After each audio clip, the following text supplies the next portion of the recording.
So I wonder what your dream is. What's your dream? I'll never forget the first time someone said this to me and asked me this. What is your dream?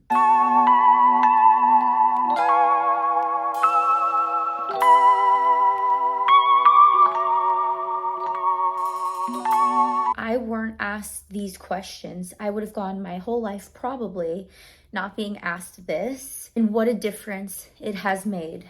If you could start all over today, all over, if you could start all over in your job, your career, your friend group, the way you look, feel, etc. If you could start all over today, would you start all over?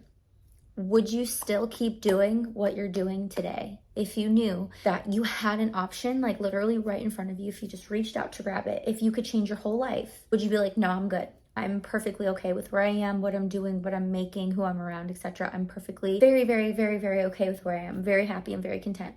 If you could change where you are right now, would you change where you are? And the first time I was asked this question, I thought, well, I do like where I am, and I do like what I'm making, and I do like my friends, and la la la la la. But the deeper I dove into this question, I had an initial answer of yes, I do like where I am. But then I realized that down the line, I had a lot of things that I wanted to change and critique. So if that's you, if you ask yourself that question and you're like, yes, but look into those buts, look into the buts. And look into those areas that you're like making an exception for. I remember thinking, I love where I am. I love everything about where I am, but I would love to make more money. I love where I am right now, but I would like to change my friend group just like a little bit, because there's some things that like I don't necessarily like want to, like I don't really agree with, right? And because I didn't change those things, because I didn't have the courage to do it, it kind of changed. Like the universe kind of like did it for me. You could say like God did it for me and the universe did it for me. I wasn't supposed to have those friends. I wasn't supposed to be around those people. They were doing things that I shouldn't be doing. Things that didn't line up with my values. I just didn't have the heart to tell them, you know, this isn't part of my path anymore. I don't really think I like want to be around you guys. And it doesn't always need to look like that. If you have a group of friends that you know you probably shouldn't be around, it's not like it's not that they're bad people. It's not bad at all. It's just probably they're not in the season of life that you're in, you know? You might be on chapter 12, they're just opening the book and you're like, look, I love you, but I have to move on from some things.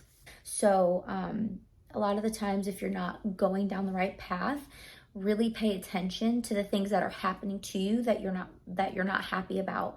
A lot of it has to do with your beliefs too. If you believe that you're not meant to make a certain amount of money, you never will. If you believe that you deserve bad friends and bad company, then that's all you're ever going to have. So I think it's really important to, if you find yourself saying to yourself, no, I don't like where I am, I want to change it, it's important to ask yourself, you know, and think about what beliefs you have about yourself.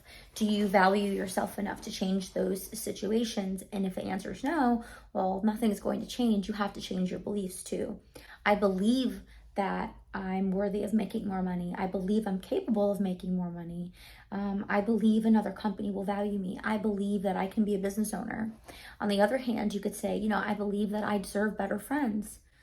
I believe that I'm in a different season of life than they are, and it's time for me to take a step forward and change things up a little bit. A lot of the times it's imposter syndrome that's going to hold you back. So for instance, if you want to be like CEO of your company, or you know, you want to make $100,000 a year, and maybe you're close to doing that, or maybe you are doing that, you have this thing called imposter syndrome. You're like, they see me as this, you know, powerful person and well put together person and all these things, but I don't feel that within myself. And I just want to let you know that a lot of people struggle with imposter syndrome. I know a lot of Christians that struggle with imposter syndrome. I know a lot of moms who deal with imposter syndrome. They don't think that they're a great mom. You'll compliment them, be like, you're an awesome mom, you're so great, you know, this, that, whatever. And they're like, yeah, I don't really think that. Well, you know what? When someone compliments you, believe them. Thank you. I am a great mom. I take pride in being a mom. I take pride in all the things that I do and don't do to be a good mother for my children, or being that CEO of your company and making $100,000. Someone might compliment you and be like, wow, you're really doing a great job at your job. And you might say to yourself, because you have that imposter syndrome, yeah, it's no big deal. It is a big deal. It actually is a big deal. You're a big deal. So start being able to take compliments and get rid of that imposter syndrome, which I know is hard. One of the biggest things too is to really pay attention to the things that you're telling yourself. Never tell yourself that you're not qualified. Like, it's just, you're just kicking yourself down. It's like having like the angel and the devil. Like, get rid of the devil. Make sure you get rid of the negative thoughts and all these things, because those thoughts are going to really, really get in the way of all the things that you really want to do to accomplish, where you want to go, and not stay to where you are. If you could do anything in the world, what would you do? Let's be realistic, okay? Like, if I were to say, I want to be the next American Idol, well, I can't sing, so that's probably never going to happen. So pick something that's realistic, right? Like, let's turn on our realisticness here and just say, okay, this is what I really want to do. And it's realistic. And I'm not trying to like be a jerk and be like, pick something realistic, because that's also very limiting. I'm just saying, if you're not a singer and you want to be the next American Idol, it's time to get realistic about your dreams. But who knows nowadays? What is your dream? What do you really want to do? And what does it look like? And do you do those things? If you want to, here's an easy one, lose some weight. Are you doing what you need to do on a daily, weekly, monthly basis to do that?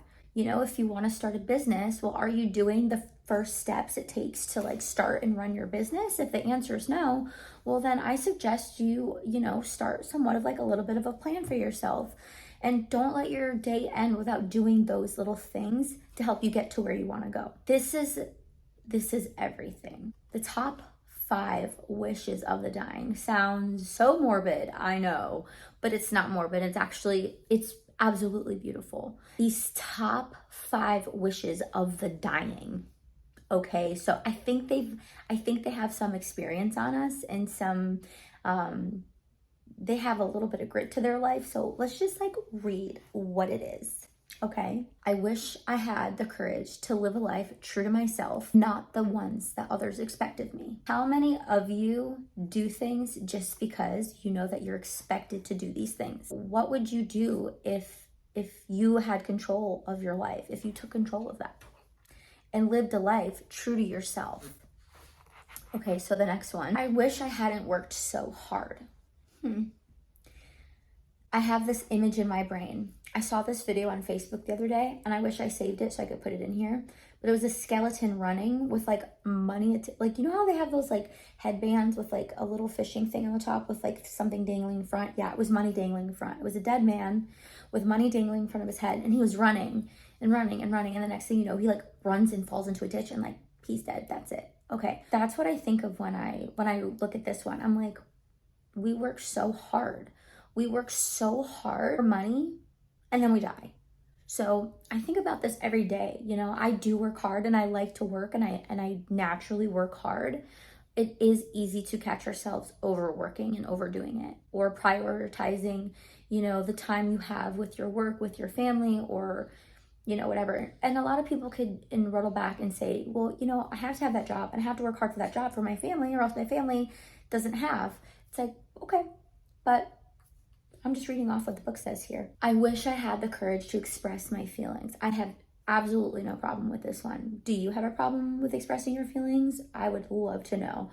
And like, why do you have a problem expressing your feelings? In what area of your life do you have problems expressing your feelings? I have no filter. I have zero filter. If I want to say something, I'm probably going to say it. Unless it's like really messed up. Probably will keep that one to myself. But I wonder who you would express your feelings to, and what would you say? I wish I stayed in touch with my friends. Yeah. I love this. I heard this from Ed Milet. He said once a week, he'll take out a little chunk of time for him to like call his friends and check in and see how they're doing. I will not call you because chances are we'll talk all day long. But sending a nice little text to your friends, just being like, hey, I love you, thinking of you. It goes a long way. And think about like how good that one message makes you feel. Wish I let myself be happier. I do struggle with that one. Do you struggle with that one? I wish I let myself be happier. I feel like in this world, we're taught to like be stressed out subconsciously. There's a lot going on, you know, there's a lot going on everywhere we are. There's, you know, high interest rates and everything's like triple how much it used to be. And like what's going on with our president, and he's like half a potato. You know, it's a scary world we live in, but just allow yourself to be happy, because you get to. You get to choose how you feel day in and day out, and you get to choose that. So I hope you choose happiness. Yeah. So anyways, what would you do if you got to choose your life and to not let life be chosen by you? I'm curious. Thanks for coming back to the channel. I love you guys, and I'll see you in the next video.